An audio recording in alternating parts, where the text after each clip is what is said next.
كيليان وتشيزني. كيليان يتقدم ويحط جول 1-0 للوداد. خطيره كيليان اوفسايد. كيليان مبابي والهدف الثاني السيجوندو ديل بلانكو.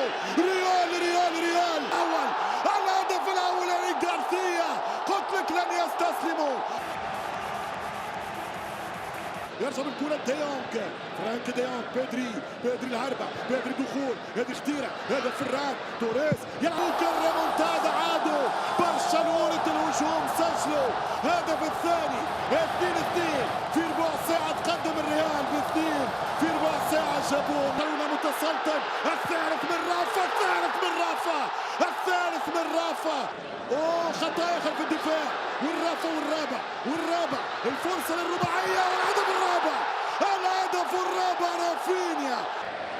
الكرة للمدريد مرة أخرى. فرصة فيني جول